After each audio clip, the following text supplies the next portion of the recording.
Yo, what's going on YouTube? GZTV. If I sound a bit nasally, I have kind of allergy problems, I suppose, but I'll try to get through these videos. Today we're going to be talking about Phantasm, a movie that came out in 1979, a pretty old movie. It came out, let's do some math here, 43 years ago, pretty old, but it's been recommended by a lot of people, and I'm probably going to watch the second one. I don't think this movie's necessarily anything amazing, but I still kind of enjoyed my viewing experience. I think like the old practical effects kind of made the movie like a little more lighthearted, I guess. I mean, the practical effects were kind of trash in the 70s and early 80s, but I can give it a pass. It came out 43 years ago. The blood literally looks like, I don't even know what the blood looks like. It doesn't look like blood at all. It looks like salsa without anything in it.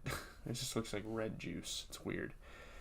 And there's like this nasty looking like cheddar cheese, like nacho cheese looking like goo that comes out of the people. It's weird. But we're gonna get into the plot, and we're gonna get into what people think of the movie. So while having sex in Morningside Cemetery, Tommy is stabbed by a woman who is actually the tall man, the Morningside mortician, in another form. So this guy acts like he's a girl. He shapeshifts into a girl, and he kind of lures men. Maybe there's a bit of a social commentary on like the sexual desires of men in this movie. I'm not sure. You can't trust anything, I guess. I don't know. It's got some cool themes to it. I really like the aesthetic of the movie, how it looks. The shots are pretty dope. I think the tall man looks pretty menacing and pretty cool. So at the funeral, Tommy's friends, Joni and Reggie, believe he committed suicide, but no, he actually got stabbed by the tall man, but obviously the tall man shifted back to normal form, probably got rid of the knife, and posed as if he did kill himself. Jody's 13-year-old brother Mike secretly observes the funeral and sees the tall man placing Tommy's heavy casket, seemingly with little or no effort, back into the hearse instead of completing the burial.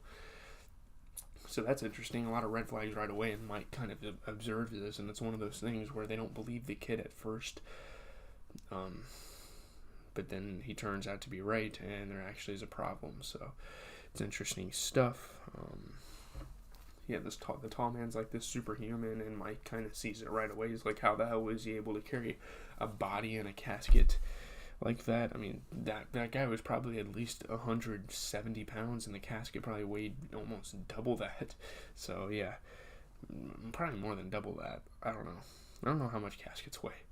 Mike then goes to a fortune teller and tells her what he saw, trying to get some messages, trying to get some signs, and maybe see what his fortune is and what he should do about it. She has him stick his hand in a box, and at first something seems to grab it, but then he removes it unharmed. It's kind of an interesting thing, and something happens late in the movie in the tall man's house, which shows that these two are kind of connected to each other.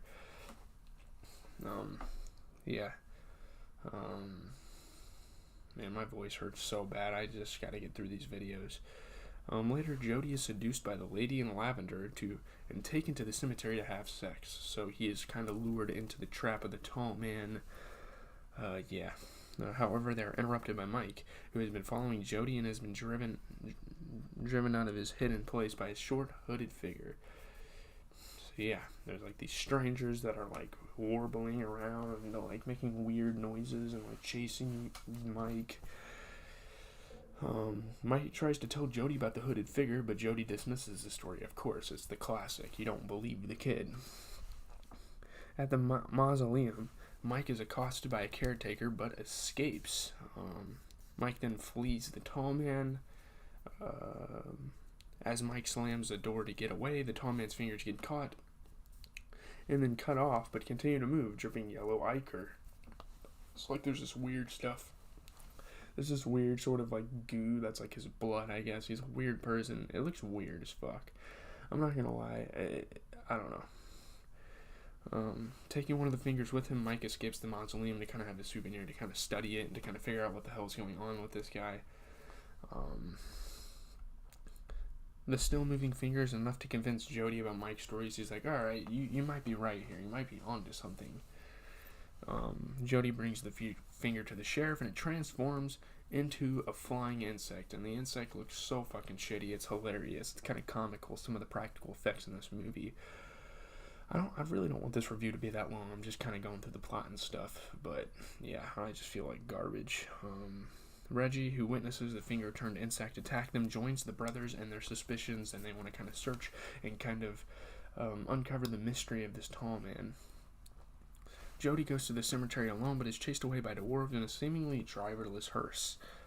So yeah, he shapeshifts and he gets in the hearse and drives. He pretty much becomes invisible. He is rescued by Mike and Jody's Plymouth Barracuda. Those are cool looking cars, man, I tell you what. So Mike is there to kind of save the day. Mike is like, yeah, he has a really cool role in this story.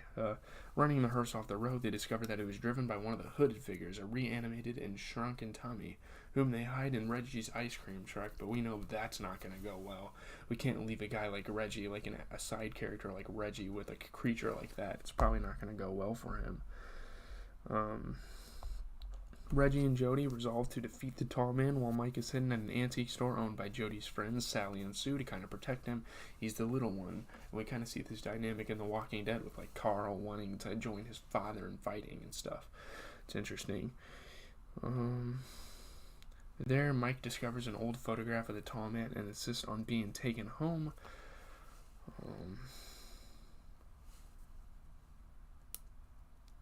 On the way, Mike, Sally, and Sue come across the ice cream truck overturned, and Reggie pretty much gets killed. So, it seems like he's dead here. They are attacked by a mob of hooded dwarves, which is probably fucking terrifying, realistically. Holy shit. Mike manages to escape, presuming the girls and Reggie dead. I think the girls died, but I'm pretty sure Reggie lives. Yeah, he shows up to the mansion with them eventually. Jody goes to the mausoleum to kill the tall man, so this is kind of like the final battle of the movie. Mike, who is locked in his bedroom for safety but escapes, runs into the tall man, who is waiting for him outside his front door. So this whole time Jody was looking for the tall man, but the tall man wanted Mike more than Jody. He kidnaps Mike in a hearse, but Mike escapes and causes the hearse to strike a pole and explode, seemingly killing the tall man. I think they got rid of him, but no. Looking for Jody in the mausoleum, Mike is targeted by the silver sphere while Jody destroys it with a shotgun. I really wish this like silver sphere thing, it's really iconic. I wish it made more appearances in the movie, but it's really cool. It's got like pitchforks coming out of it, and it like stabs you, and when it stabbed one of the guys that was there, it was the weirdest looking like effects I've seen. Together with Reggie, they enter a brightly lit room, which is filled with canisters containing more dwarves. So he's like squashing dead people down and turning them into dwarves.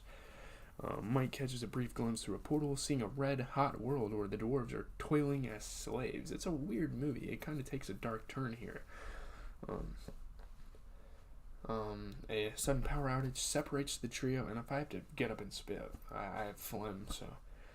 The sudden power outage separates the trio, left alone in the room. Reggie activates the portal, creating a powerful vacuum from which he narrowly escapes, and he gets away. In the ensuing storm, Reggie is stabbed by the lady in lavender, while Jody and Mike flee, and the mausoleum vanishes. Jody devises a plan to trap the tall man in an abandoned mine shaft. The tall man attacks Mike at home and chases him outside, where he eventually falls into the mine shaft and is buried under an avalanche of rocks triggered by Jody. So they work together and they get it done. After this, Mike wakes up in his bed, still worried about the tall man. Man, this is probably the worst part of movies.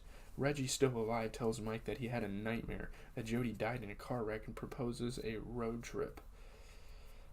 When Mike enters his bedroom to pack, the tall man appears and hands crash through the bedroom mirror, pulling Mike inside. So maybe it wasn't a nightmare after all. That's kind of what leads into the next film. The contemporary review and the retrospective reviews are a lot different.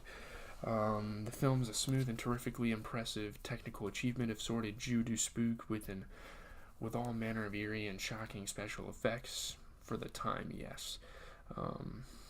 Some people don't like the movie. They describe the film as a labor of love, if not a terrifically skillful one. Phantasm had a good visual style, sense of pacing was good.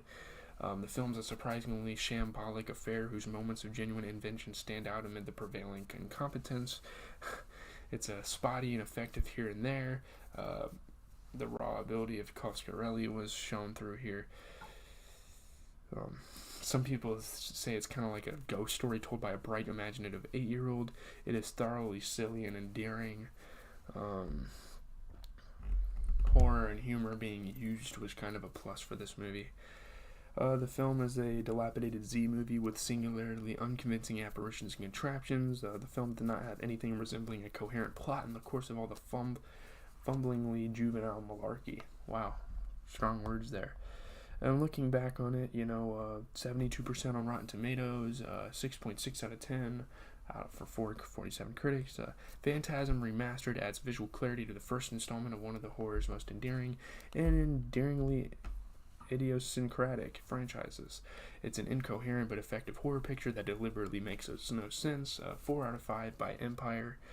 The acting is indie style raw. The special effects are sometimes poor, but the originality and boldness make up for that. 5 out of 5 by Dread Central. That's interesting. Some people say it's a masterpiece. One hell of a scary film. 4 out of 5 by Bloody Disgusting. It's truly original.